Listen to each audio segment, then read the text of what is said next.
YOLO, infidels, that's right. We're back with another Hamin's Hardcore Happy Hour, and this is the one that started it all. The origins of Hamin, the most hardcore of all the conspiracies. You don't know which way is up, you don't know which way is down, and in memoriam of all those who perished, today we talk about 9/11, the attacks on America and everything that is wrapped up in one big lie that has made you into a police state, monitored by all of your devices, by your government, why you can't trust your neighbors, why you can't fly without being molested, and everything else in the world that is falling down around us. So sit back, infidels, because we're about to pull it all down. YOLO. Hey, Did you say pull it? You said Yes, pull it, right? Okay, then we're going to get into that specifically. Stole my joke. Oh, sorry. Stole my line. So if you're hearing the voice of these jabronis, it's obviously my the Horseman crew, the conspiracy crew rides again. We're without Big Sale, but I know we're going to have them next week. But I got the Greek God Papa Don and my man Stevie Richards. So Greek God, why don't you say what's up to the people? You started off, man. What's up, everybody out there in conspiracy land? This is Greek God Papa Don, letting everybody know that we're here to enlighten the masses yet again. And we're doing it Horseman style. Stevie Richards is going to Stevie kick you with some knowledge. Stevie, let him know. Well, I'm just concerned about you just got a spot on the House of Hardcore roster, and I'd hate for Dreamer to go up to the next show and go, so, did you know that 9/11 was an inside job?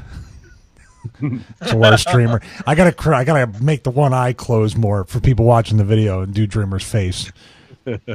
And I could be a dick and say gain 70 pounds too, but I'm not gonna say that. I didn't say it though, technically. I'm feeling like a fat bastard today, man. I got to get on my game. I definitely duffed it the last 2 days on keto. I was eating more Cheeto than keto, so Yeah.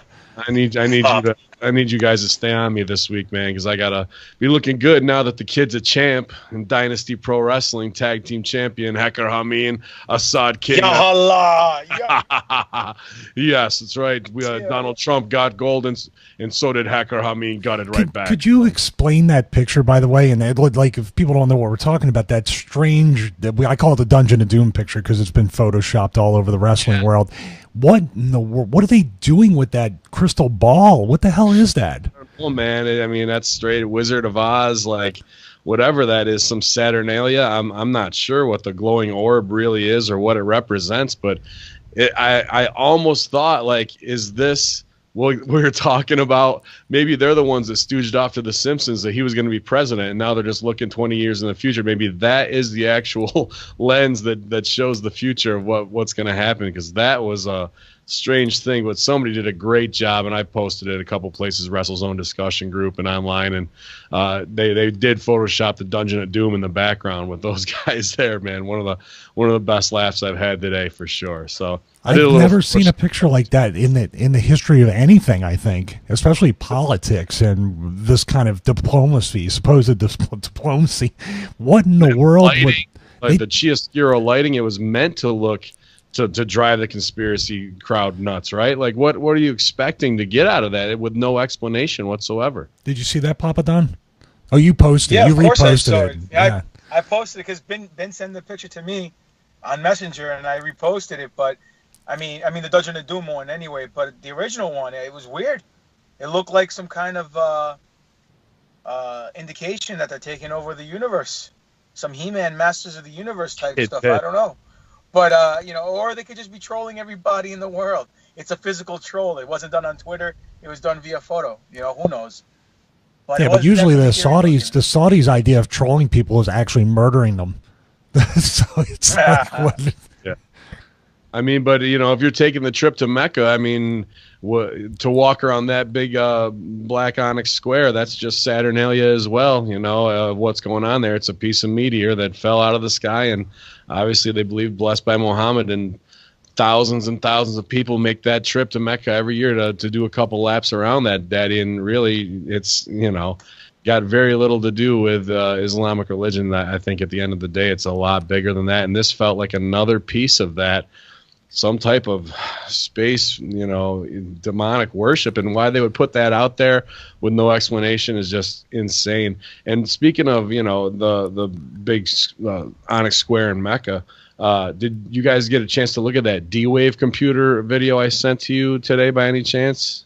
I think you did. Yeah. Oh, yeah. Well, So, I was familiar with that quantum computing because that was the thing they're talking about that's connected to the Mandela effect, connected to tearing the fabric of the multiverse. There was only 3 of those that exist: Google, NASA, and CERN. I believe are the only 3 that have those computers. Correct? well, they said there's more of them. He Well, was they made putting more. Oh, 30,000. Yeah, there's 30,000 of them. they cost at least $20 million a piece. At least. Oh Yep. my goodness. There's one in Texas, one in LA, one in Chicago, one in New York, one underneath the Louvre, they said. Yeah. So all the major cities have one. And it's supposed to be done. Each one has a different reasoning, and they're supposed to be around for a different situation. Like one's supposed to be working on how to, make the food better or agricultural purposes. Classic. It's all a sham, dude. Yeah. So they're all hardwired for something, man. And I was really kind of green to the D-Wave thing, and I knew it kind of interacted with CERN, but this guy giving the promo, you're this quantum physics nerd, and dude, he doesn't even try and kayfabe. He's like, this is what we're doing. Literally, we're fusing the bridges between multiverses. And he goes, it really puts out a pulse that sounds just like a heartbeat. And to me, that is just a beautiful thing. And like giving it all these human attributes, but saying that it's pretty much a worship to aliens and to contact means with them, with higher life forms. And it looks just like this giant cube in Mecca that people are walking around that has plenty of, You know what's funny about that is just looking at the connection. You're talking about the cube. You're talking about these different minds in a hive. Does that sound familiar to you, being sci-fi fans? Do you know what I'm talking about? Yeah. The Borg. Mm-hmm. A hive mind, or feeling that they need to assimilate, they need to do, I'm just kind of going out there, but it's you talk about symbolism, you talk about things that are predictive programming and all that stuff, and that eye into the future. Look at what we're looking at right now and the connection. I just couldn't believe this guy was at, whatever. And the news never covered it. The mainstream media never even tells you. This is a gloss over. We're talking about multiverses and contacting and worshiping aliens for contact. And Trump tweeted and called the terrorist bastards, and everybody's head over heels over that.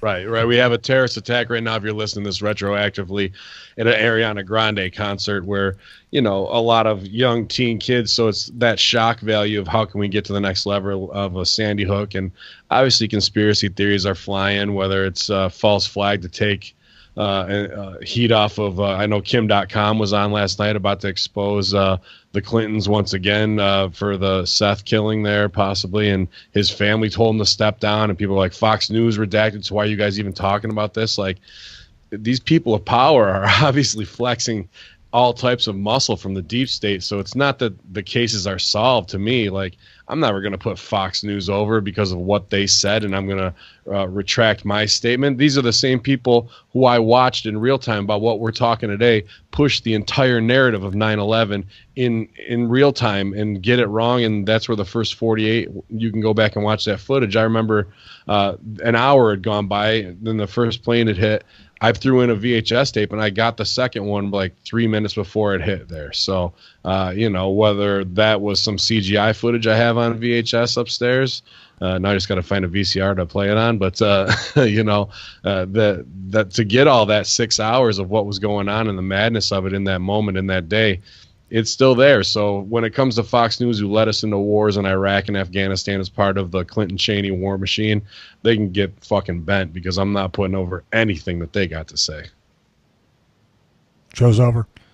That's it. I can't go better than that. I will say this. They did create, you talk about sounds that elicit an emotion. That Fox News alert, when that still pops up, it creates it hits a raw nerve, because remember that there's such a, it's like the Apple startup sound in a way. It's kind of like what it is, but every time I hear that, I always think, oh my God, something really terrible happened. Oh, the stock market dropped 5 points. It's like, what?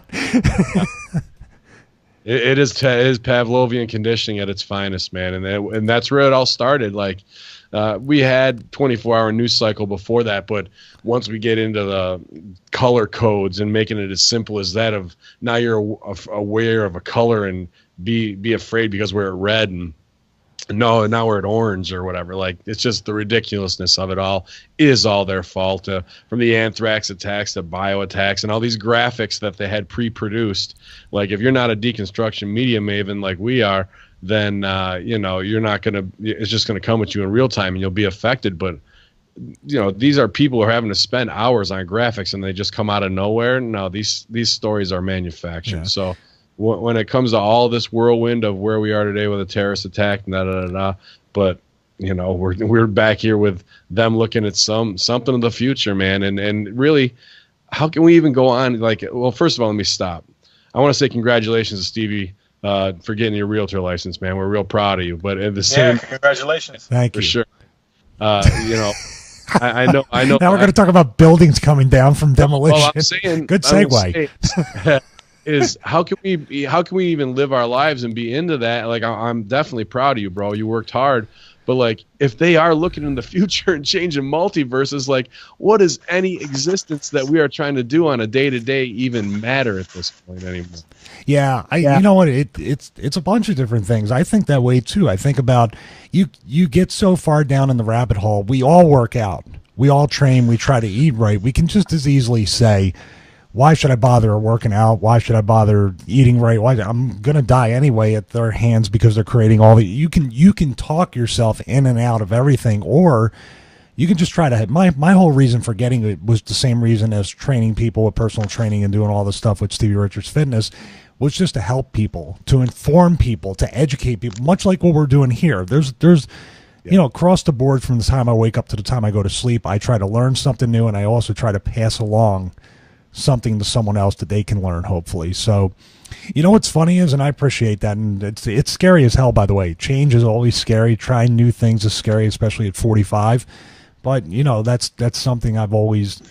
I don't want to be bored in the same thing, like what we're talking about, people going through their daily routines of the same exact thing for 20 to 30 years. I never want to be that guy. I always want to be doing something different. I think that's what separates us from everybody else, because we always look at a different angle and think things through without being just, well, I'm too busy working and I'm too busy doing my thing with my, Papa Don's got a family, you got a family, I got a family, and we still want to take an hour to an hour and a half to tell everybody, that this is worth going through again in case someone, can finally get it.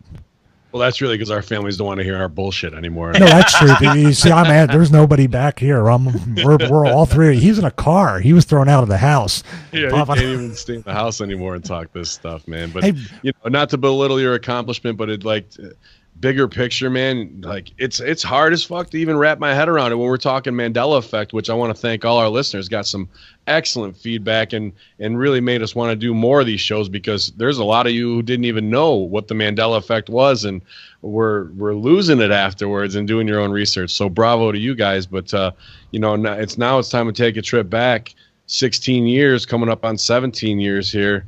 Pretty quick. 16 coming up on 16 years, 15 years. And of the anniversary in just a couple months, and say what's going on. So, yeah, I wanted to real quick before we do that, because somebody it's been kind of thrown all around. So pop it on, because you post on Facebook. You've actually gone back and forth with people. I've seen the threads. You've really gone out there on your profile page to try to wake people up with it. I think it's been so bastardized and twisted around.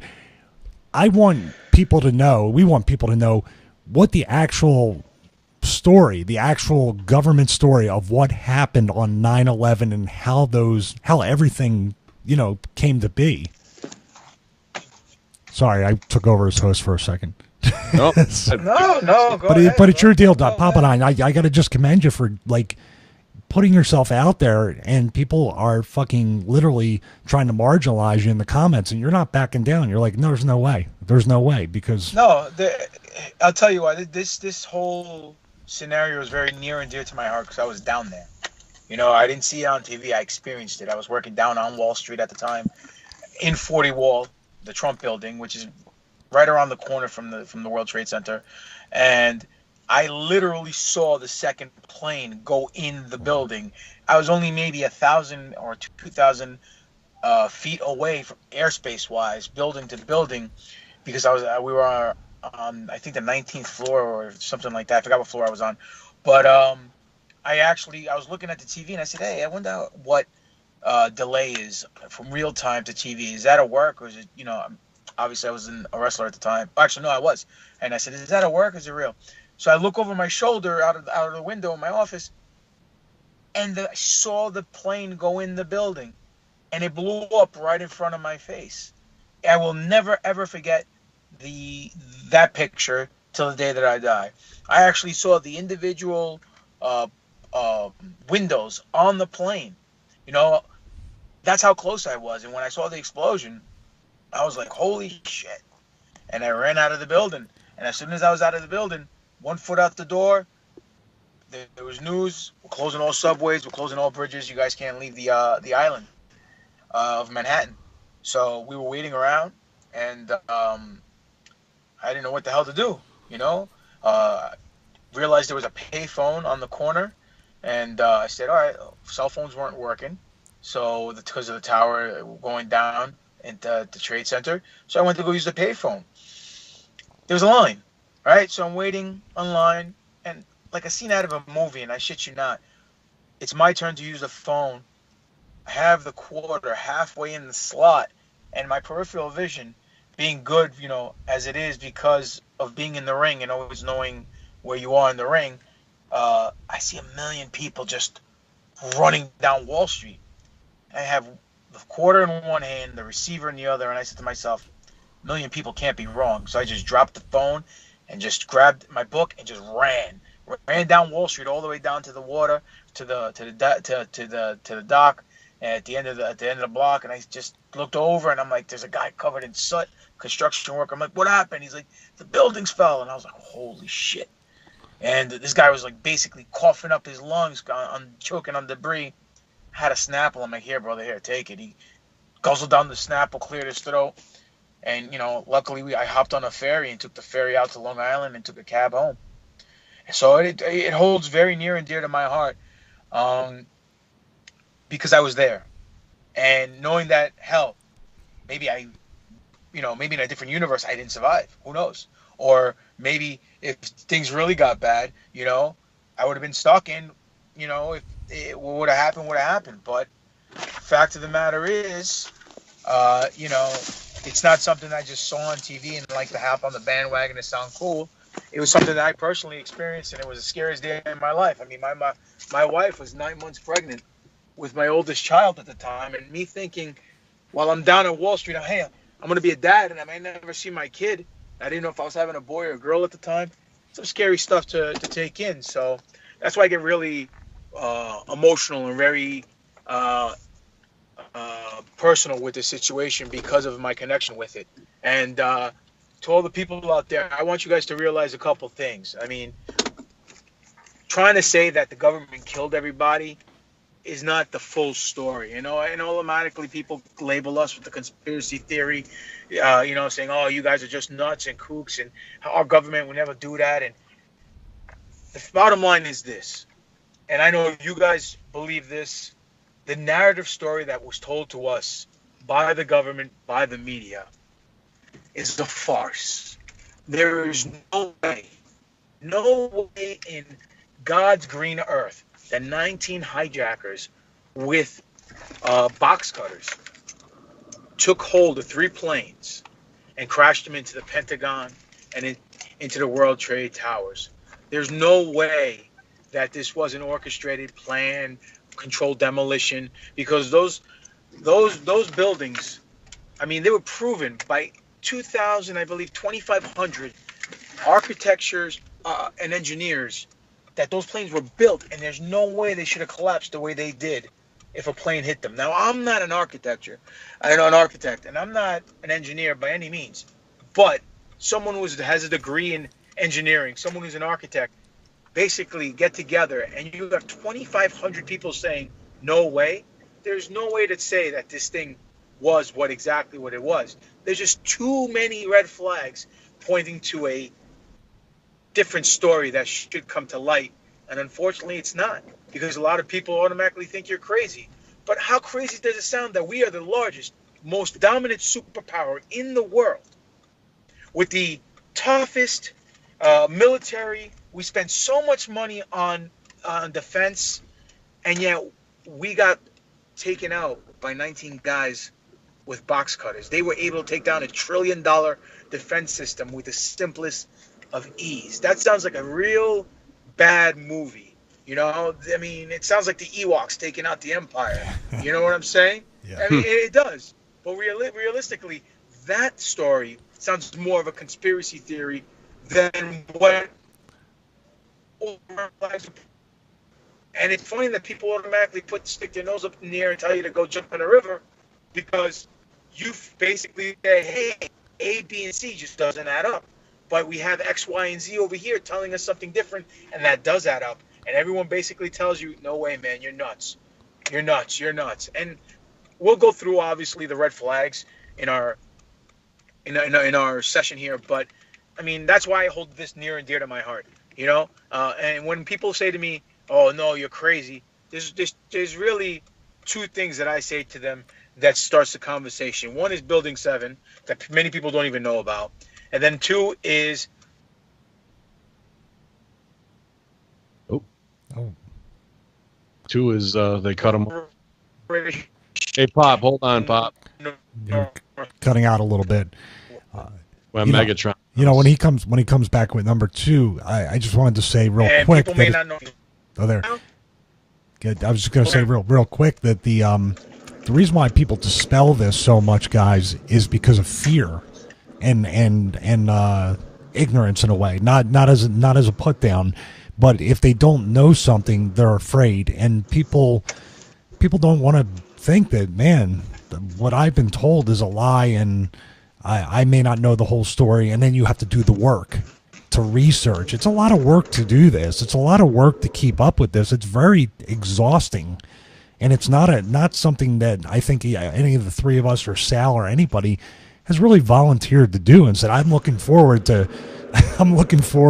finding out that we're all getting fucked. You know what I mean? That's really exciting. No, it is terrifying. A riddle wrapped in a mystery, wrapped in an enigma, right? You know, the classic JFK stuff. And it is the PTSD of not wanting to do it. That's why people lash out even now online. And I was where Pop is, you know, online going at him too. But I just kind of stopped maybe about 4 years ago, because I was getting, 2006, I was trying to lead that charge of whatever was going on. I think we had MySpace then still. And, instead of the Facebook toxicity that we have now, but my whole character is obviously born out of this, has been Hamin, bin Laden, and it's to let that PTSD out that people have underneath. Still, we haven't done anything to bring anybody to justice, really. So they need that. So that's why Bin Hamin exists. And we're going to start like any great, thing to say, follow the money. And we were talking 2 days before this. You have Donald Rumsfeld, known deep state, shadow government, as they call it at that time, and testifying before Senate hearing committee saying $2.3 trillion is unaccounted for in these USAPs programs, that are completely classified, that even obviously George Bush Jr. doesn't know about them, and of what they're probably doing. They're probably building these D-Wave computers with a lot of that money, actually, that we talked about earlier. But, they're getting ready to do massive invasions for whatever it is they want to do, for oil, for possible Stargates that we've covered before in Iraq, and to take over the heroin trade or lithium trade in Afghanistan. And bin Laden was nothing more than a CIA agent himself in cover story, and his death also surrounded in these same mysteries. But him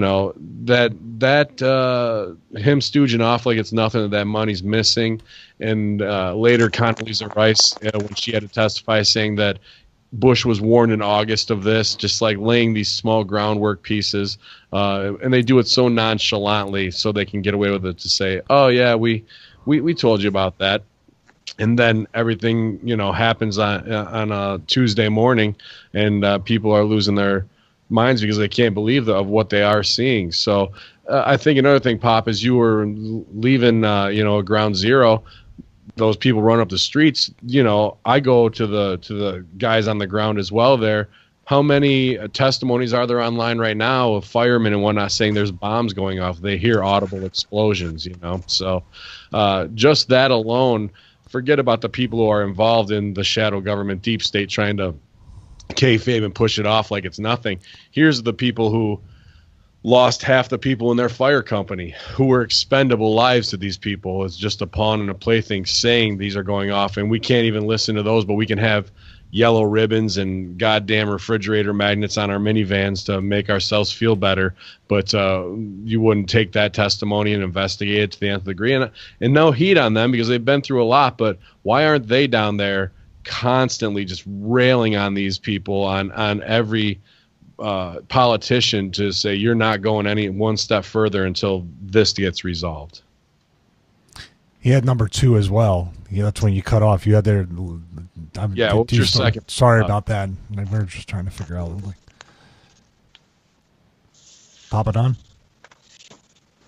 can you hear us?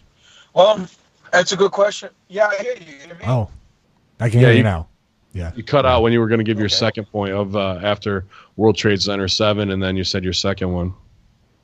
Oh, yeah, I said the Operation Northwoods. And when people don't know what that is, basically, back in JFK's run, they were looking to stage a false flag operation on civilians in the United States and blame it on the Cubans so they can go into Cuba and take care of Castro. Now, I know it sounds like a sci-fi thriller story, but actually it's leaked CIA documents that have shown that this was supposed to go down. And in the 11th hour, JFK put the kibosh on it, said it isn't right to kill U.S. citizens. And then what happened was they got him instead. So he didn't go through with the plan. He didn't. It's the shadow. It's the shadow government that's been in control since then. And if you watch, but my point is, if they were willing to do it then, why won't they do it now? Oh, absolutely. They even lied about the Gulf of Tonkin incident that got us into Vietnam and so many people died. 30 years later, they said, it was a lie. So why, 2 strikes, I mean, you're going to go back up there, you're going to keep swinging and, whatever. But point is that, it happened once, it happened twice. Why can't it happen a third time? Well, here's a better question. Why are people letting themselves, that's huge. 57,000 plus people died because of that one lie. There's potential to start another world war off of Operation Northwoods. Why is the country and the citizens, or just human beings in general, not just rising up and saying, oh my God, those are acts of terrorism? It's insane. I agree with you. I wish they would, because you know what? I'd be right there with them, because that's not what our founding fathers, set this country for. They basically had the Constitution and the Bill of Rights to protect us from stuff like this. And unfortunately, everybody's too worried about Kim Kardashian and nonsense on TV, and they're being misdirected and they're being misled because they're sheep. People like to conform. When you start being a free thinker, that's when you're labeled as a kook or a nut. And you know what? That's, it's not the case. At the end of the day, if you're not thinking and looking at things from different angles, maybe because we're all workers, we can see the big picture. We know not to trust anything. But a typical average Joe in middle America, they believe what they're told. Their country won't lie to them. The news wouldn't lie to them. If it's on the news, it's true. Well, guess what? It's not. It's not. The facts point to one thing and one thing only. What was told to us was a lie. And even when the situation was going down, I was standing on Wall Street in front of my building wondering how I'm going to get home or if I'm going to see my family again. Then Bin Laden's name came up, and I said, how the hell do they know Bin Laden did this so quick? This was literally like 20 minutes, half hour later. And I'm saying to myself, that's a little fishy. Even back then, I wasn't an open thinker. My eyes, I was still asleep, quote unquote. So I'm saying to myself, wait a minute, that doesn't sound right. How do they know who did it? Something's fishy. And then when they put the no flies, no fly-ins or fly-outs of the country, and everything was on lockdown. They flew out Bin Laden's family, no problem. Why is that? 91 members flew out. 91 related Bin Laden family members flew out. That was brutal to me that day. And it wasn't 20 hours after that that they had the Bin Laden B-roll Al-Qaeda footage, him touching off the AK, the monkey bars, old boy, another dude jumps up out of a foxhole. And that's all people got for 5 to 10 years. They'll probably still roll that Al-Qaeda footage. Not yeah. like funny, but the funny part about that is that, and there's so many funny parts that aren't funny, but how in the world can anybody just perk their ears up when it's common knowledge that we trained Al-Qaeda to fight the Russians? Bin Laden was part of the CIA, and then everybody just drops off there and says, well, you don't see any connection between that? I mean, you don't think that at the very least, it has to raise suspicion that the CIA was even training these people that weren't terrorists. They were freedom fighters back then. Now they're terrorists. And maybe even on the surface to say, well, what did we do to get these guys to turn on us? And also, Bin Laden is Saudi, and we're going to get to that. So what's the connection there? Is there a connect? No, we can't touch that because, my God, we're talking about $1 trillion of oil and also the $1 trillion of lithium in Afghanistan that we want to get. We got to figure this out. So we don't, it's money. Like you said, follow the money. The put options, all that. It sounds so, I don't know, slumlordish or the mafia type stuff when you just say, hey, it came down to maybe an insurance scam and a stock fraud. That's all it really came down to. Yep. Yeah. In all actuality, if we look at the big picture and we look at it from a financial perspective, one, there was a group of investors that shorted a stock when this happened, and the SEC couldn't trace who these people were, and they made millions upon millions and millions of dollars shorting the stock of the airline company when the planes hit the towers. Okay, and this was before the airline hit the towers. They shorted it, obviously. Two, all the gold that was in the Federal Reserve and underneath the towers itself, because they held a portion of the Federal Reserve gold bars and all the bullion down. They had vaults underneath the World Trade Center was missing. So you have inside information because people are shorting the stock before it happens, and it's not 1 or 2 shares. We're talking about a vast amount of shares, and they made millions upon millions of dollars. Silverstein, the guy who owns the trade center, a month before it happened or a couple of months before it happened, added terrorism to his insurance plan. Specifically planes hitting the tower. Like it wasn't even just like a bomb. It was, if planes happen to hit the tower, I won. And he wanted double indemnity for both towers. You insured for like $7 billion.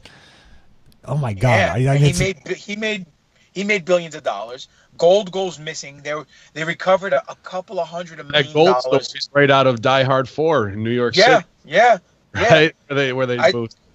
I just wish I found a couple of bricks myself, but that's another story. But the gold went missing, right? So that's gone. Then they blame Bin Laden. So now we have to go to the Middle East to go get this done. And when we go to the Middle East, why are we going to the Middle East for? Why don't we say anything about the Saudis? Because it has to entail also the petrodollar that we have to try to keep afloat because our economy is going to crash. So for the better good, we have to do shady business in order to keep this petrodollar going, and we can't bite the hand that feeds us. That's why we keep. He leaves us on cliffhangers. Yeah, leaves wanting more. We lost you there for a minute, Pop. I'm just gonna cut in. I'm gonna cut in right here, hot tag, and just say also in that World Trade. Can you hear me now? Yeah, I got you now. I got you back now. In a World Trade Center 7, there was also all that $2.3 trillion that was missing, the paper trail for that and the CIA files. It was also supposed to be Rudy Giuliani's safe house in World Trade Center 7. If anything ever happens in New York City, he's supposed to report there. Obviously, he was down on the streets and wasn't about to go down. He wouldn't go near that building. No. Right.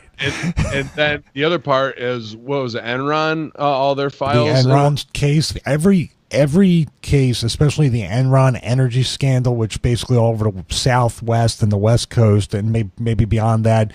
Also, the put option stuff. If the investigate it hindered that, potentially in the future, and the Secret Service was. I mean, it was like what was it? Airtight oxygen. Like it was basically like sealed, hermetically sealed, in case of even chemical attack, biological attack, nuclear attack. This guy's down on the street giving a promo to look like a hero in everyman working clothes, as opposed to. But the point I'm making too is that it was, and we'll touch on that more, but it was able to withstand all these different things as a safe house for the most powerful people that are in that area. But an office fire collapsed it into a neat little pile with no plane hitting it. Yeah, and if you haven't seen the World Trade Center 7 footage, you get on YouTube, you look at it. It looks exactly like a controlled Vegas demolition. Walk-in destruction. Sorry, I had to get. But add to your YouTube search, BBC 5 p.m. Yes.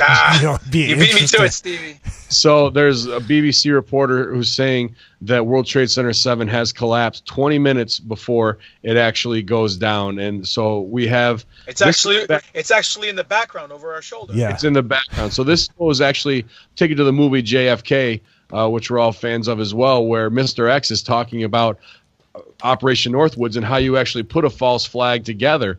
And the timeline stood out to him during the JFK thing because he saw papers in New Zealand that had it announced before it really ever happened and hit the major news. And here it is in real time. One of their errors is grandiose. Hey, as workers, as tragic as this is, you got to say this is one hell of a work to put all this shit together timeline-wise. And there's got to be one little piece that slips up. And, of course, it's going to be some dumbass communication major on their state-run media that does it. So there's one piece that you can always have and stick out is that BBC footage while the building's still up. And that Silverstein, the owner of it, said that over the radio is saying what happens, and he says, pull it, and which is a command that's given in controlled demolitions. And then this thing comes down, pancakes into its own footprint. It doesn't fall over lopsided. And when you look at different angles of it, you can see the explosions going down the windows as it blows them out one by one by one. The best documentary you mentioned at Pop is the Architects and Engineers for 9/11 Truth. Yep. That is probably, if I recommended, because loose change can kind of make people kind of, I don't know, and then other ones, and looking at Alex Jones and even looking at some of the stuff Eddie Bravo talks about, even though all of them have the right facts, it's just a presentation. But when you see these basic nerds, these architects and engineers talking about exactly, and then the one that stood out for me, if anything else in the documentary, which is like 2.5 hours long, very fascinating. But if you're bored and you want one scene out of that documentary, is when they show, I think it's a Dutch guy or a European guy, I'm not sure, he speaks a different language. They put a laptop in front of him and they show him Building 7, but he doesn't know it's Building 7. And they're like, hey, what do you think of this? And he goes, oh, that's a controlled demolition. It was blah, blah, blah. And they go like, well, that came down on the same day as the World Trade Center towers. And he's like, really? And he's like, and he's like, are you kidding? Are you sure? And they're like, yeah, that's what it is. He goes like, well, they must have worked really fast. Yeah, because that's like a 2-week job to set up all that demo comp in there. Yeah, the point I wanted to say is this: if one building is wired, then all the buildings are wired. Uh-huh. And you know who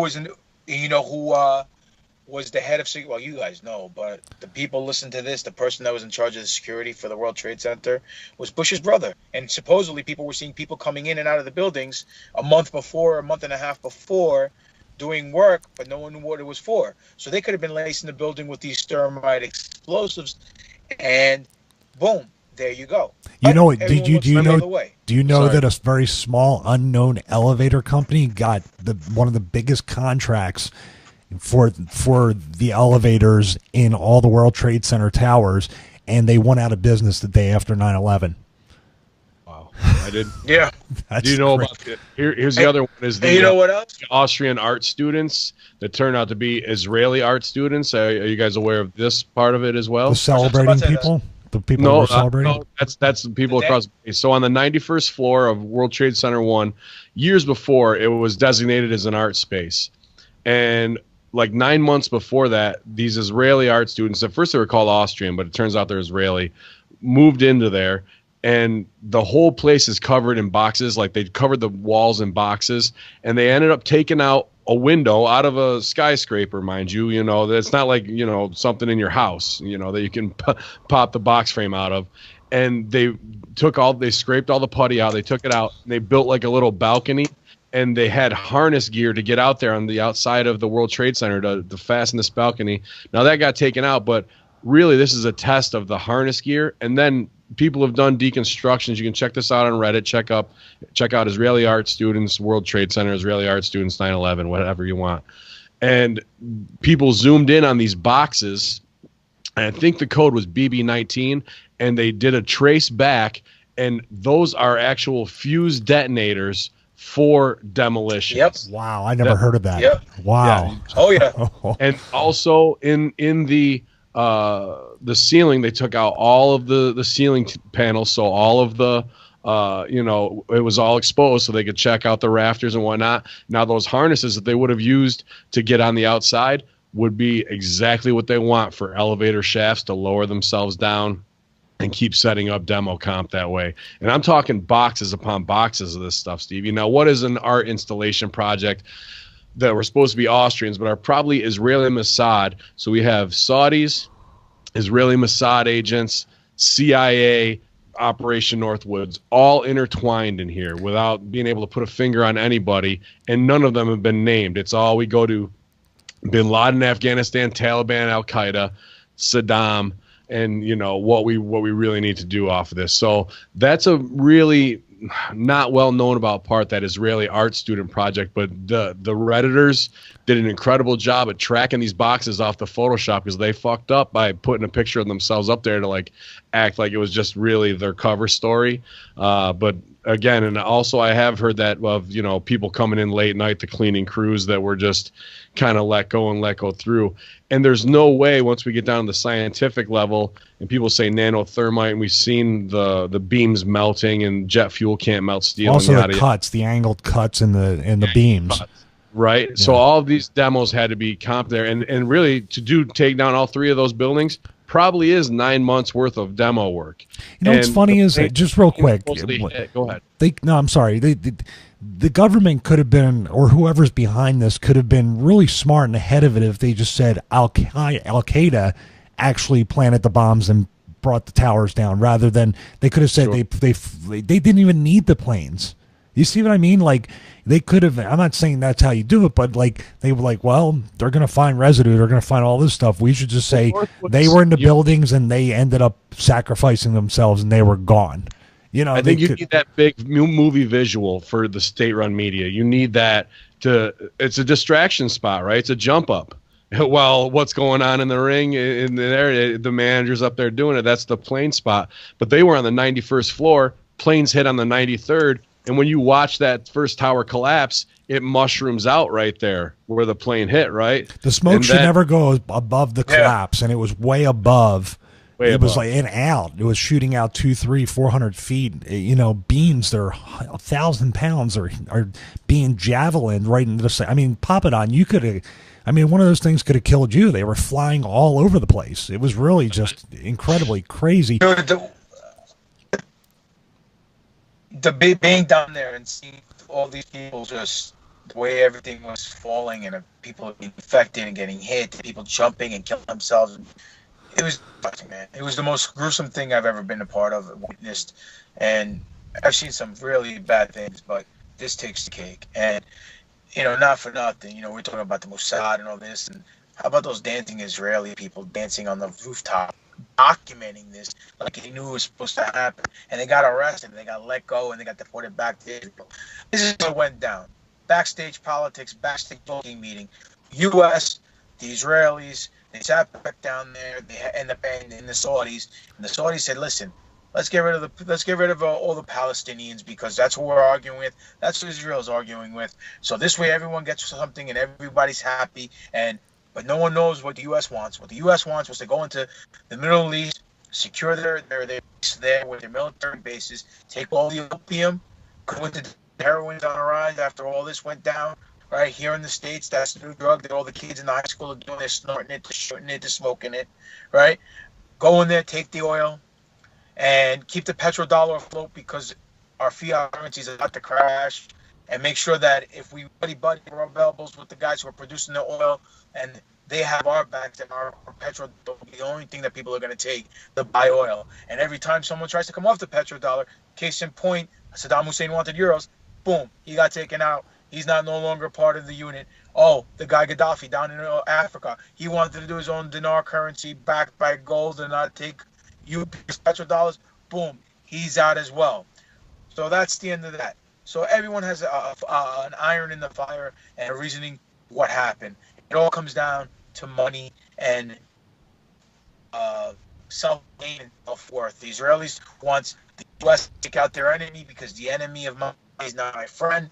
Saudi Arabia keeps themselves clean in this picture and obviously benefits from everything because they get, they're the guy behind the curtain.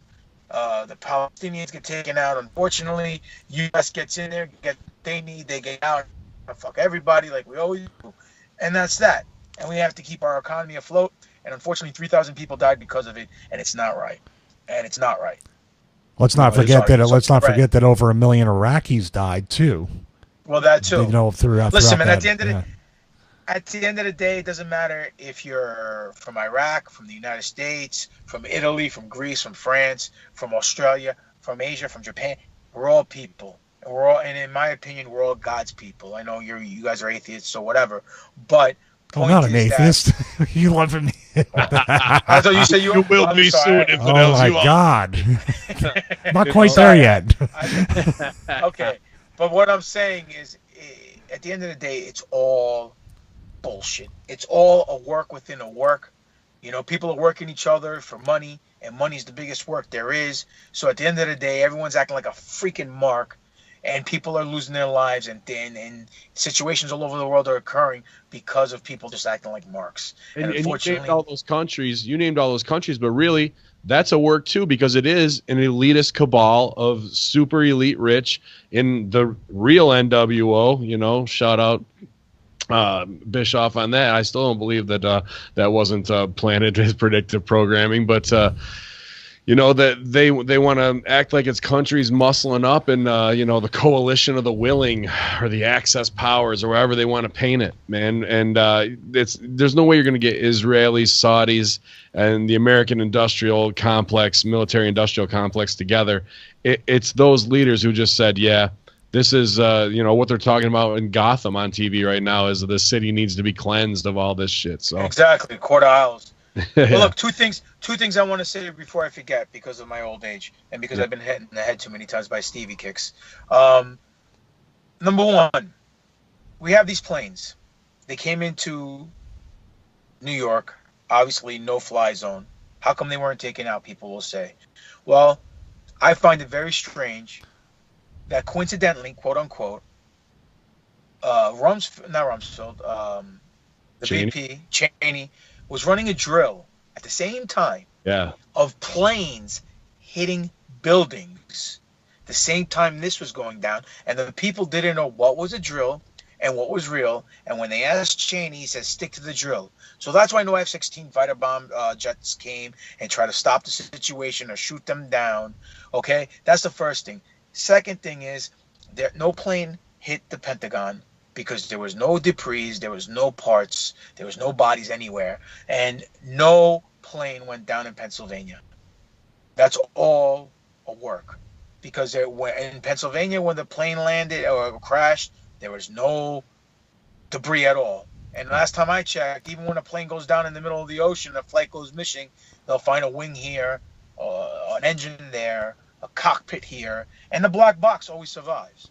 Funny they don't make the planes out of the material the black box is made out of. You got a couple here that I gotta come at you with, because I can do a little segue from last show. There's a Mandela effect now that says 150 people died when the Pentagon got hit, who were killed inside the Pentagon. However, I remember it as that whole wing of the Pentagon was empty because it was under construction. The construction. Right? So how convenient is that as well? And that was where the records were kept for the $2.3 trillion that was missing. More records kept there. So exactly. Easy. How convenient is it? All the convenience stores around the area that have Big Brother cams or security cams All these people got infiltrated by black SUVs to come take their footage to make sure there wasn't any angle or anything like that of what happened at the Pentagon for real. But yet, you know, that one video I posted on the Pentagon that surfaced, it looks like a missile hit the Pentagon and blew up the evidence, and that's that. And you were also talking. What happened to the plane then? What happened?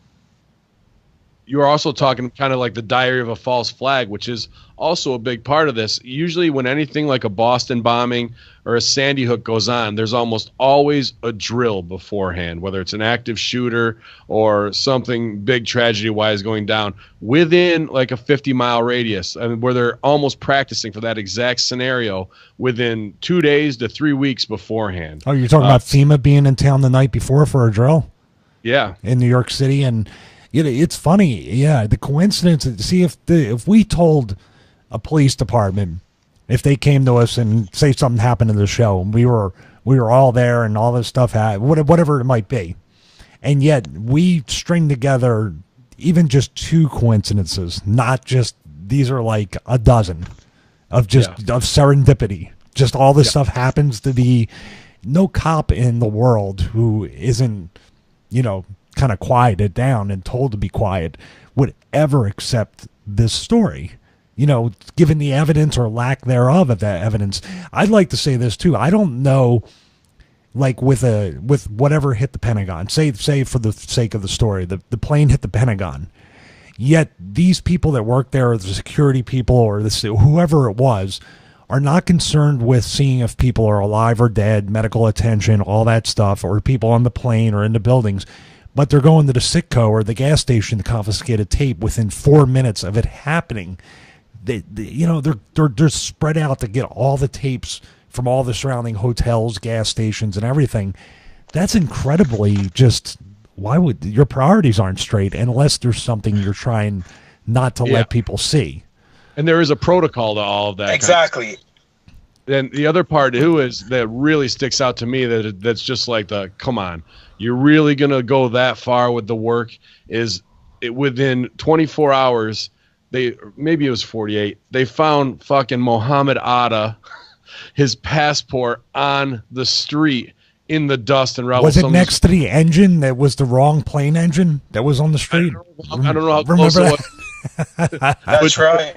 But you're going to out of everything that comes crashing down, nanothermite, the whole building comes down in billions of pounds of rubble. Someone's going to be like, oh, hey, look what I found. The exact guy you're looking for is fucking passport right here. Maybe 9 months down the road after you've cleared out everything, you might find a shred of it or something, right? In the first 48, you're going to do that to just sew it up for the moms in Wisconsin who need some peace of mind, like, we got them now. Why? So they can go right on to the next phase of their plan, which is, if you haven't seen the General Wesley Clark footage, you need to pause this, go and look up General Wesley Clark, 7 countries, and he stooge reports after we're already in a war, maybe 2 years into Iraq, of, what are we going to do about this 9/11? And he's getting a briefing saying, oh, we're going into Afghanistan in Iraq. He's like, Iraq, why? And then 5 days later, he's back over there, and they tell him it's more than that. Now they've targeted 7 countries,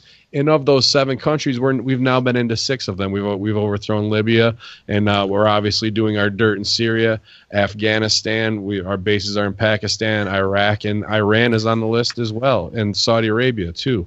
So this whole work. Well, it's also coincidental.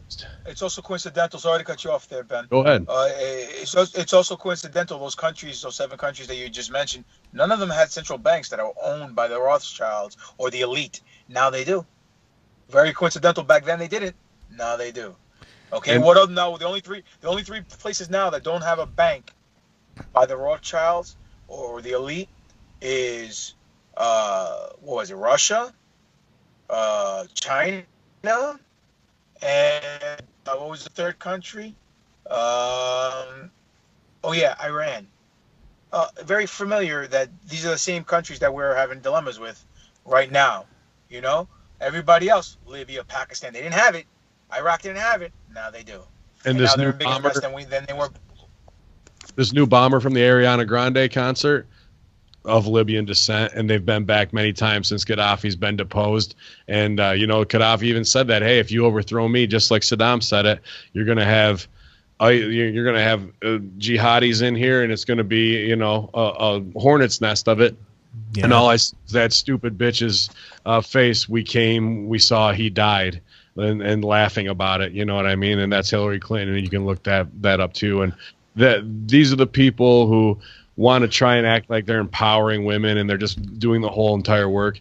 These are the people who really are on top. Even doesn't matter who's president. They're doing nothing but trying to end this world and keep their elite status. And your life and your family's life means so little to them. Yeah, the Hillary Clinton one is amazing. That once again, the people of the United States look at her and it's like, I'm with her and she's going to have a conversation and stick up for women. Yet $20 million from the country that kills gays, kills women, does all this stuff against any kind of human right that doesn't serve their kingdom's purpose.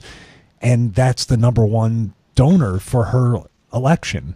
One other thing I was going to say is that it's not as sexy. That the Architects and Engineers documentary, not sexy, great content. Another documentary from a guy, God rest his soul, is Michael Rupert. Have you heard of him?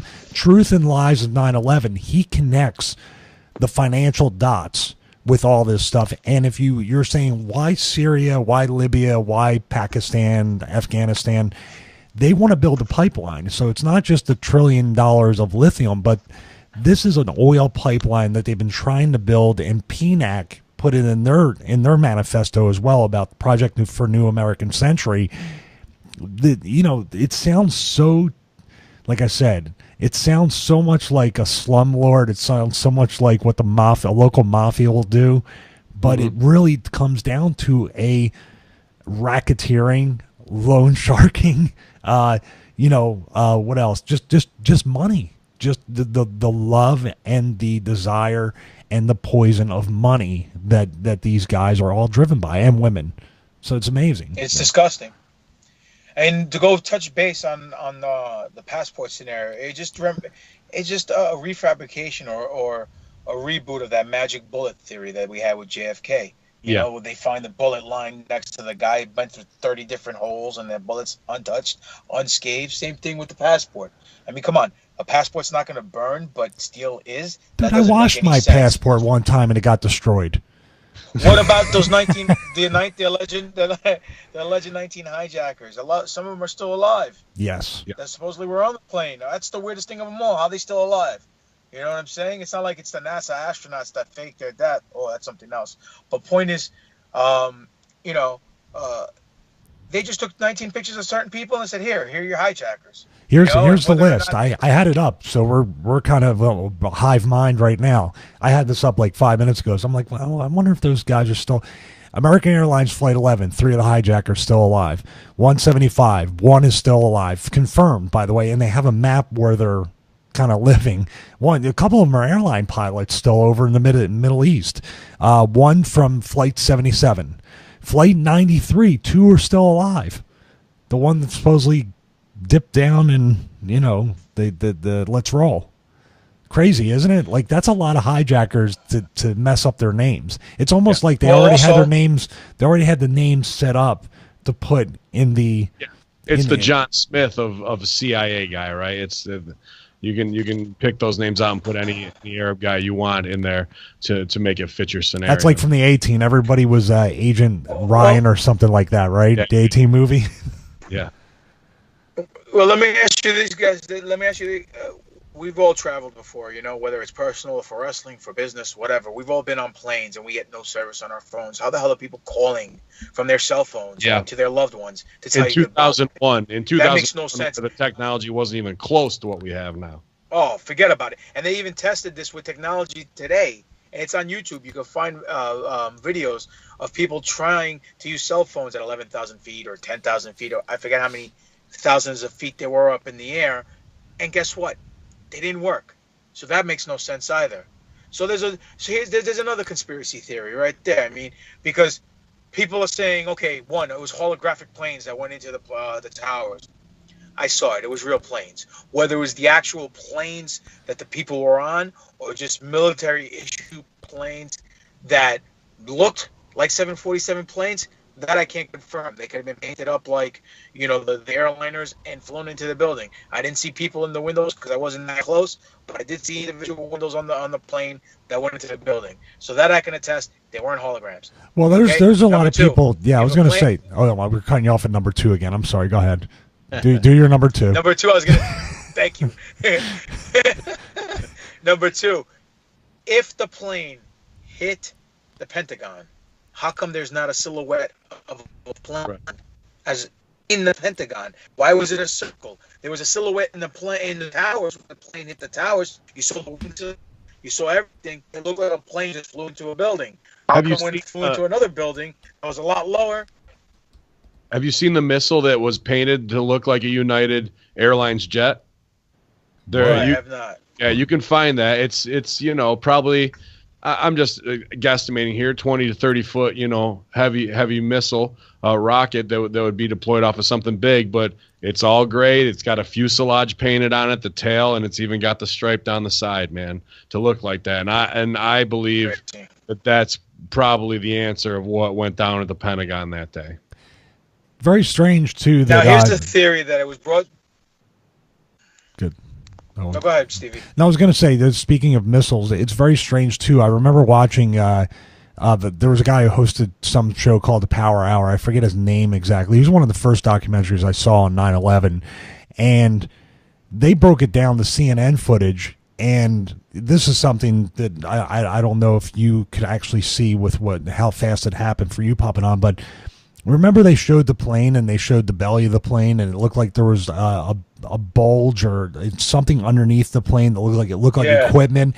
And then because the carbon fiber on the nose shouldn't be able to penetrate, it theoretically shouldn't, but I know it'll at least do some damage. But the flash that I saw there was so strange before it hit, you know, and then the explosion that came through and the smoke that came out of there looked like, they say in the documentary at least, something that would have came from a missile, you know, or some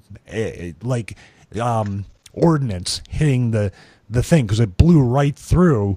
And I don't think the plane, with the way it was, could go that far through the building, because it was you know, like the guy who disappeared. Like, remember that architect for the Trade Center who disappeared, and they haven't found him yet. Yeah. He said that it was constructed, all the trade towers were constructed to withstand multiple hits, like a mosquito or a pencil and netting, and these were 707s, which were bigger than the planes that flew into the buildings on 9/11. So I mean, that's another angle too that's just really weird. It's funny because when everything went down, and the people they were. I saw this video and I showed it to my wife, and she kind of said, "Wait a minute, you might be onto something with this." They interviewed some guy, and he was some shell, somebody that was a plant, and he's like, "Oh yeah, you know, the planes hit the towers and the towers collapsed due to structural fires, due to structural melting of the beams and structural damage and fires." And the way Harley Davidson guy, technical. Harley Davidson guy. Yes, and I'm saying to myself, wait a minute, nobody talks like that.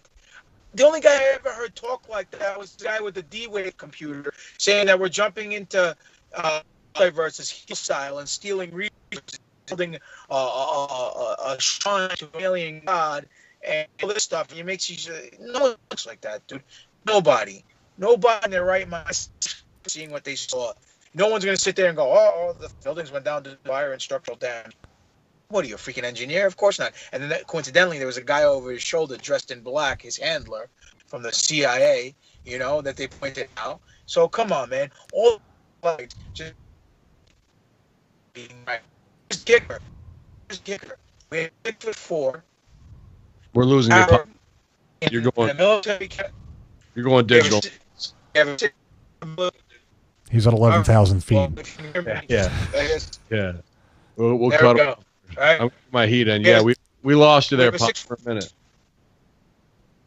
He looks angry in the freeze. Hear me now. We got to get him this snowball, Mike. All right. Like I said, All right. So, a couple other things as we lead down the trail here is also, that he's kind of talking about with the explosions and the handlers. Did you ever hear Ashley Banfield on the news ever before that day? No, I don't remember. The blonde with the glasses, right?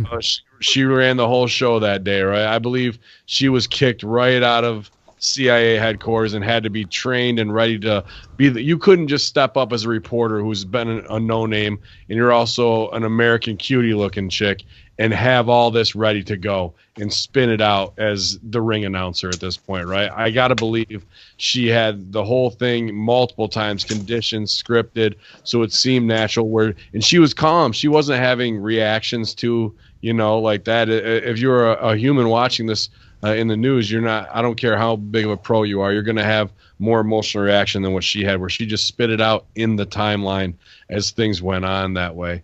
And and once we get the buildings finally do collapse and World Trade Center 7 goes down, we have the hit, and Architects and Engineers comes out.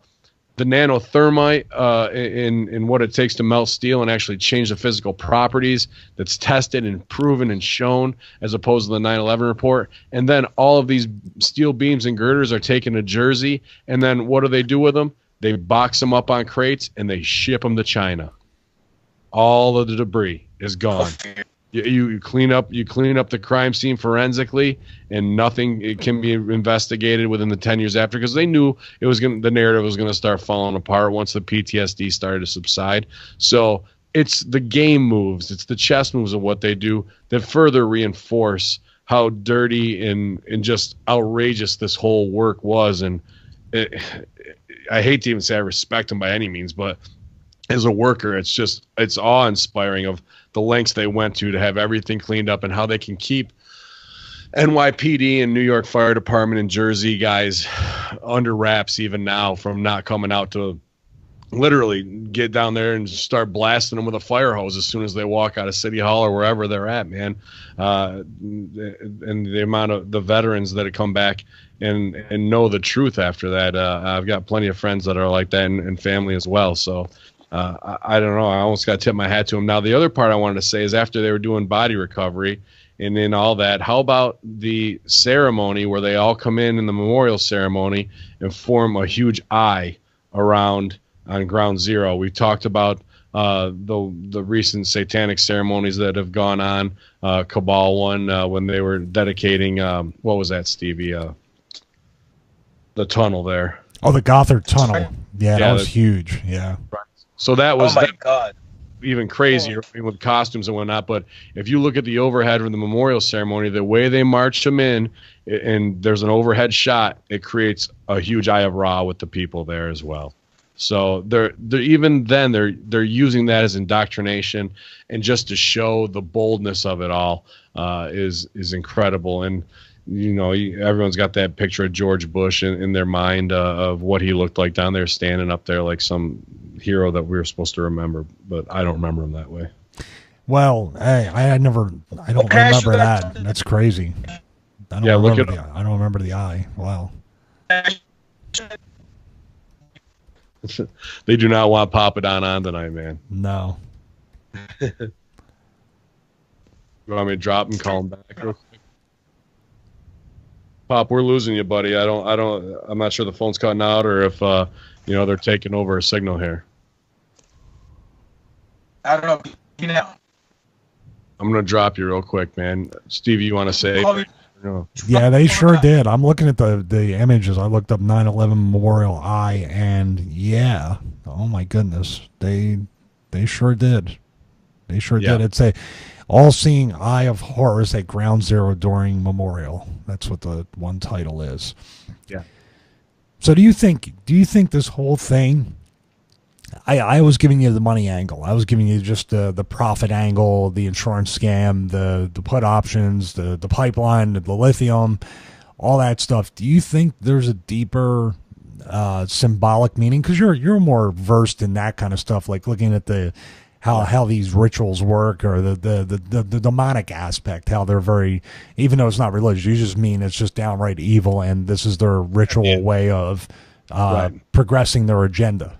Is this something? Death cult that comes with it all, whether it's the Satanism aspect. I mean, we're not seeing the Baphomet as much and whatnot here. To me, I think this is obviously more about the money than it is about the mass killing and genocide of your own people. But they do need sacrifices, and to prove that they will do that at the drop of a hat.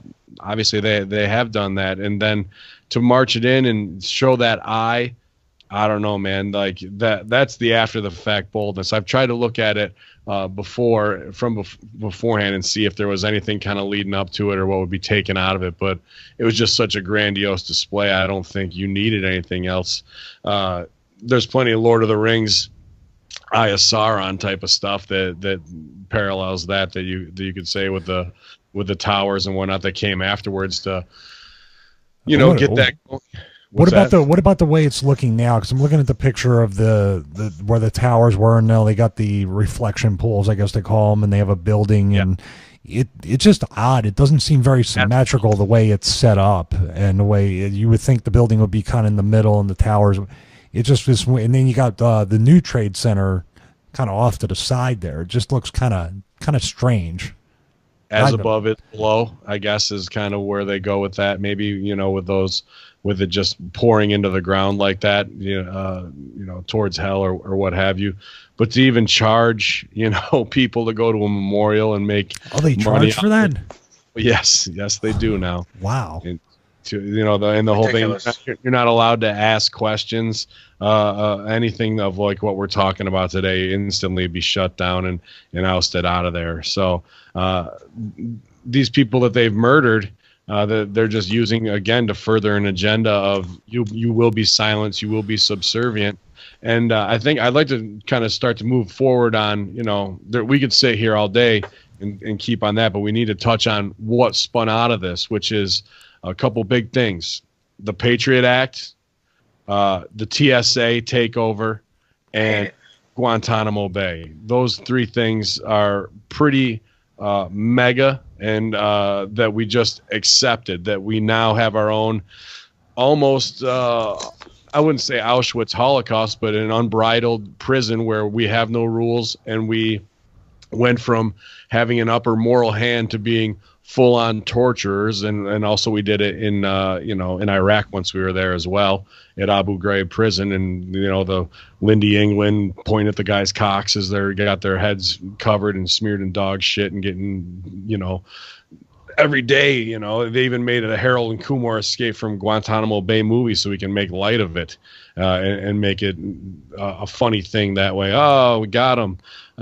And then what do we do, the American people? We get in most major metropolises, if you're going through TSA security, it's usually, from what I've seen, my experience is either an old ass person who couldn't stop nothing, or an African American woman who's probably about 300 to 400 pounds who couldn't take nobody down on her worst day. She'd take down your lunch. That's about it. And just to further assault you, invade your private space, let you know what you can and can't have and can't take. And then the Patriot Act, which was, we're opening up the floodgates of all your information, anything we want to take from you, we can, and monitor you with smart meters, take all of your text messages, everything that's on your internet right now is being monitored. And we're to the point where, they make jokes about, oh, your microwave can't listen to you. But in the Internet of Things, smart devices, they're all talking and listening to each other. And that's coming very quickly. And your Samsung TV is doing it right now. If you have a smart TV, Xbox Connect, you can go in there and say Xbox on and it'll turn on or what have you. So it's obviously listening to you all the goddamn time. It's not just listening for that one command. And now we're at the place of being comfortable with having Alexa or the Amazon one in your house, so you can just be openly talking and recording all the time. And oh, I don't have anything to hide, like that. Like that's some goddamn excuse to be able to allow them to do that. You're an algorithm, and they can plot your every move, pattern, facial recognition that was put into Facebook, all this stuff that instantly tags people. And we're just in 10 years' time have been so conditioned to it and so made into mice in the maze. Facebook was a voluntary facial recognition system, because Yeah. That was a big story, and I think it was put out there to dispel the rumor that it might have been a CIA type database, but it doesn't matter anyway because the government, Verizon, AT&T, even Apple, all these companies, they just give up the data when the government wants it, or the government has constant access to. I'm pretty amazed that the Patriot Act is well over 1,000 pages, right? I mean, well over 1,000 pages. They had that written up pretty quick after 9/11. Wouldn't you say? And also, it's like it's the option I wish I had with my WWE contract that it would, or maybe dreaded that it would be automatically renewed all the time. But you know what I mean? The Patriot Act automatically renews until infinity, basically, right? It never expires. Well, I mean, and then the Manchurian candidate himself, Obama, signs in NDAA at midnight on New Year's Eve after it was shot down on December 21st when they thought they were going to sneak it through at a Christmas holiday. Oh, we never do that. And then he signs it at 11 o'clock at night. And that's Patriot Act on Triple H's diet, pretty much, right? Most of that, even the 2008 collapse, all those laws that benefited the banks and Wall Street and everything, that was signed at like 1 a.m. That was done like in the like thieves in the night, exactly like that. Just like Jekyll Island, brother. Jekyll Island, I've missed that one. Yeah, I haven't seen that yet. Jekyll Island, where the bankers went and they signed and they conspired for the Federal Reserve in 1913. Oh, okay. Oh, okay. I thought you were talking about the movie. I'm sorry. Yeah, it was done in secrecy, just like that. You know what I'm saying? And no one knew about it because they realized if these bankers, the J.P. Morgans and all those guys back were coming together to form this central bank, that the public would go against it. And they did it, and they then blackmailed and they strong-armed the president to sign off on it. And, well, now you know where we are with the Federal Reserve and our money. So, long story. We'll do another story. Yeah, we'll do another show on the Fed. Yeah, that's a whole thing we definitely got to get up on the way the money trail works with that. And the rest of us know, I mean, the rest of the story, you guys, what comes next, which is Iraq invasion. Like Stevie said, 1 million dead there. And how many people do you know PTSD-wise, who came back? And my good friend Michael Hayes, OVW champion, who had his leg blown off and burns over 70% of his body. The 3 guys in his Humvee all perished in an IED explosion, and thankfully he came back and wrestling saved his life. But he went through some of the darkest times ever, and just because he was in that rush of being a 19-year-old who was affected by this, and how many people in your family do you know that have been affected by it, or friends and neighbors, and they're not taken care of now by the VA by any means. We went into Afghanistan. The Taliban actually knocked down all of the heroin and poppy production. Now it's up 94%. And what's the number one drug in this country right now? Heroin by far. And after the big pharma opiates. So, and if you watch American Gangster, that takes us back to the 70s. How is it getting here? Do the drug dealers in the hood in your block have access to major shipping routes to move tons and tons of heroin? I don't think so. It's coming back via military-industrial complex. We know they did the same thing in the 80s with the cocaine boom, and they're doing it now. And they're having town halls around here where I live of, what are we going to do for, to get treatment and cut back on crime with this stuff? They're not asking the big questions. They're not flipping guys and saying, where are you getting this from, and going to the next level, because that's going to lead them to CIA dealers and handlers and whatnot. And they still don't want to face it when it comes to all this kind of stuff. And like Pop said, we're out of those countries that don't have those banks, and what's left is Iran, which Trump just buried in front of the Saudis. No one called them out on the 28 pages that were released that actually named them as players that were held back for 15 years and finally released. And you can get the 28-page redacted shirt at prowrestlingtees.com/Ben. Well, what's funny about that is that one of the I forget who it was, literally came out and said that there was an ally that was connected to 9/11. They said, we cannot release this information because it will strain relationships with another sovereign nation. And you're like, oh my God. So it's like somebody we actually do business with that had, and of course nobody followed up with any question. Oh, okay, that's fine. Why would you, 28 pages? that are just taken out that you're not allowed to look at. There's got to be something Bandar Bush. You know, that's part of what Ben Hameen is based off of. I remember seeing that of like, here's a Saudi guy in the Oval Office talking to the Bushes, and they're like, oh, he's like our brother, old Bandar Bush, and he's straight out of the consulate, straight out of the House of Saud. And, you know, I was like, boom, there's my character. And I also built in that I have diplomatic immunity just like him. So in case... Not like the guy from Lethal Weapon. It didn't turn out good for him in the end. No. He's smart than him. So, you know, as it keeps going forward, I don't think you can throw China and you can throw Russia over like you can a third world Middle Eastern country. But Iran, they're going to come for them. And you know it's going to be there. And unfortunately, I think it's going to take another 9/11 or these small ISIS attacks that we just saw for people to be like, we got to get in there. Enough's enough.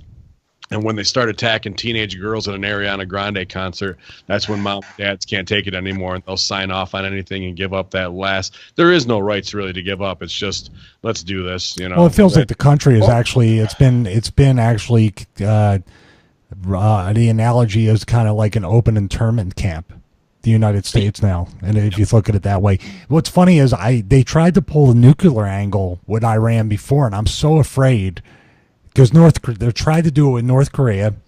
Right. I don't know how they're going to do the slow build to say Iran is the nuclear threat again, and I'm afraid that no matter where we go, it's gonna It's like what. You know, you gotta up it. You know what I mean? Like talking about Crash TV or the Attitude Era or all these other things. Well, how are we going to outdo it this time? And the only other thing that you can do right now, unfortunately, in their eyes, because they're sick fucks, is to actually drop a nuke. Yeah, well, you saw the script already.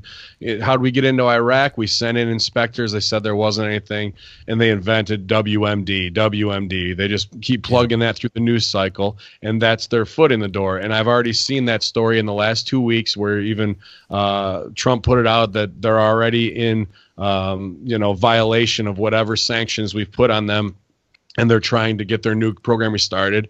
We supposedly, under Obama administration, hacked in there, HackerHamin style, and shut down their centrifuges, right? So it's these small planted stories that are going to just be reinforced little by little at the dinner hour, and then it takes 1, 2, ISIS attacks funded, backed by Iran, in the wrong place, wrong time at a Paul McCartney concert, and people lose their mind, and it's just time to let's just make it all in the glass, that whole desert out there. Let me just ask you a quick question. What if Iran hacked into our nuclear whatever and shut us down? I'm just saying, like that when we did it. Shut them all down. That's what the aliens. We talked about that. Did the aliens shut us down? I'm just saying, like we openly admit that we hacked into their whatever they have going on and shut down their nuclear reactor or centrifuges. What if they had done that to one of our nuclear power plants or one of our missile test site? I mean, that would cause World War III. Yeah, I mean, didn't that just happen in San Francisco? And there was a big blackout, the hack out. The underground thing, the tunnels of waste or something but that we don't know how bad that is because it was systems held in ransomware in the last week, whether it was medical and other government systems and whatnot. It's happening right now. These are just the little buildups. You're not going to get wake up one day and it's just going to be all there, and they've hacked the nukes and they could launch them like it's Matthew Broderick in War Games, right, back in '84 or whatever. But here's the deal. That whole thing should have been like, they could have made that into a Chernobyl type thing, the nuclear waste under the tunnel and everything. It barely ate up a half a day of the news cycle. They were back on Trump's tweets.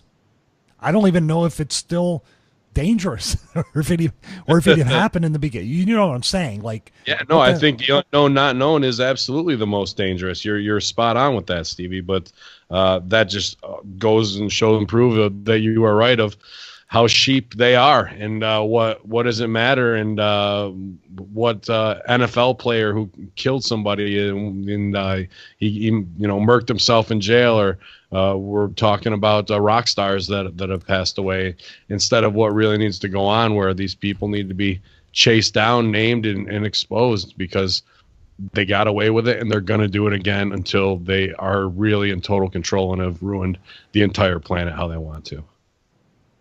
Agreed. You're always going to need a heel to build your baby face. That's right. That's the 101.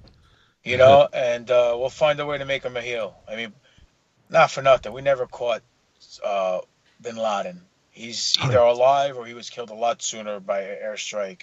And there's that in Pakistan where the president of Pakistan said he died in 2002, was taken out, and then supposedly SEAL Team 6, which has nothing but GoPros on to tape all that stuff, was the ones that took him out. No footage there, no body as he's hucked over the side of a battleship or off an aircraft carrier, and Which is horseshit. And then that SEAL team themselves are taken out within a year later in a non-protocol on the wrong helicopters, going through where they never would go, caught in a triangulated shoot. And where are those people's families screaming out saying this is just another big part of the whole work? So everyone really is in an internment camp, and their minds are controlled, and they don't want to speak up. But here on HackerHamin's Hardcore Happy Hour, we're speaking out as much truth as we can, and we haven't even scratched the surface, really, infidels. So there's so much here that we put out. Please, fall down that rabbit hole yourself. Pick one of these things that stick out to you that you didn't know about, and run it down the wire, because it's just going to lead you to more and more questions. And please get back to us and let us know what you thought. And if you're connected to somebody who was lost in this tragedy or one of these wars, our heart goes out to you. And we're only doing this because we want to make sure this doesn't happen again to a next generation, because not saying anything and just accepting it is absolutely the worst thing you could do if you call yourself a patriot. Agreed. 100%. So, all right, let's bring it back up here, guys. Let's sign off real quick. Let them know what you got going on, where we can find you, where you can interact. We love how much you guys have been interacting with us. You've done a great job, and we want to say thank you for following us on iTunes at HackerHamin and on the HackerHamin.podbean.com, because downloads have just been going up. I think I got 9 shows and 1,500 downloads just on the in the last week over there. So I appreciate it, and all the 5-star ratings and reviews have been great. So, Stevie, kick it off. Well, when are we going to actually come out with the Conspiracy Horsemen merchandise for Pro Wrestling Tees? That's on Papadon, isn't it?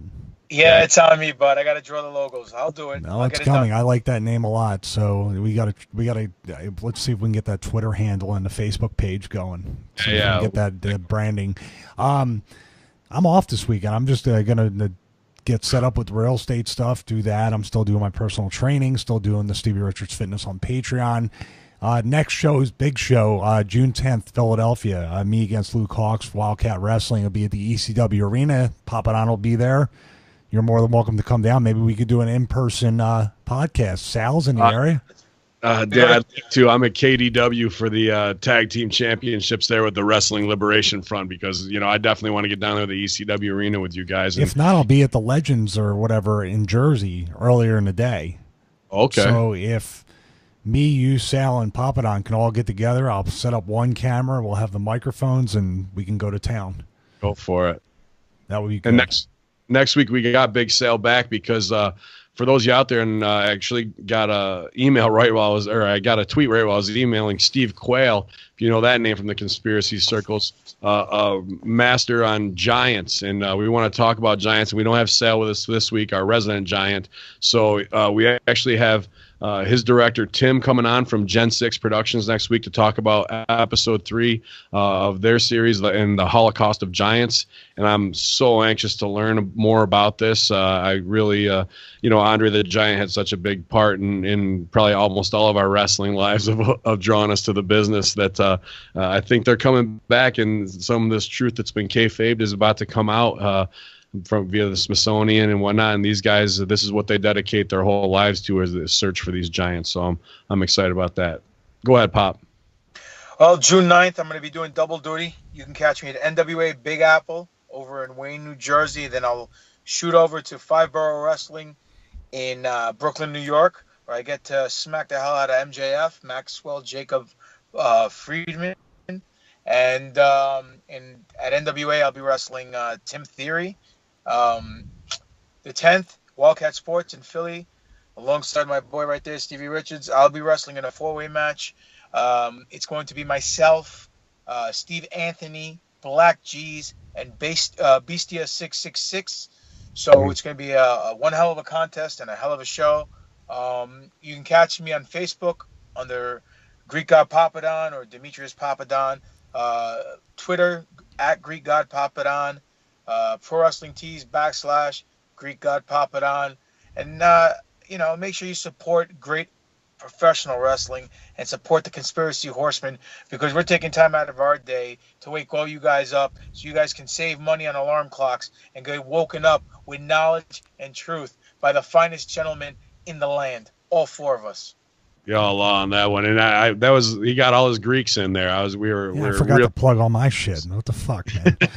go for it. Get your plugs in, man. At BWO Stevie on Twitter, Stevie Richards on Instagram, the Moneymaker, ProWrestlingTees.com / Stevie Richards, and of course Patreon.com / Stevie Richards. All my sites, all my social media, all my merchandise, all my services is 100% Greek free. There you go. And they're not as good as mine. Italians rule, man. Yeah. Actually, Saudis rule right now, it seems. You heard me now, infidels. That's right. Put gold in, get gold back. Because I'm your new Dynasty Tag Team Champions. The only one of us in the Conspiracy Horsemen holding the title. And what are you talking about? I'm the Wildcat Heavyweight Champion. I have like 5 different fake belts. What are you talking about? Hey, guys, it's a work. It's a work. Hey, put in a word for me, Wildcat. I'd love to work ECW arena with you guys for sure. But I'm booked on the 10th, KDW at Pineapple Jacks with for UPW, KDW, and the My Wrestling Liberation Front taking on the Wet Bandits. That's right, from Home Alone. They're going to be there. So, we're going to take those infidels out for the final time, those morons. And ProWrestlingTees.com / Bin Hameen. The best shirts on all of Pro Wrestling Tees right here. And I just got some new Heels Over Strong shirts, Trump and Hameen. So if you want an autographed one, hit me up at HackerHamin at Gmail. Check out the Instagram, HackerHamin. Shoot me over there. And what else we got going on? You guys know it. Look it up on iTunes, HackerHamin, and then HackerHamin.podbean.com if you're listening there. Give us a review. What else do you want to see conspiracy-wise? What other pieces of evidence do we miss today that stick out to you? Other stories? We're always willing to learn, listen, hear, and interact. So we thank you guys. This is a tough subject, but it's the one that was really the linchpin and that came out and the domino that tipped everything in one direction where we've been for the last 16 years. So hope you keep fighting the good fight. You can get some sleep tonight. But y'all, thanks a lot, guys, for being on Hameen's Hardcore Happy Hour.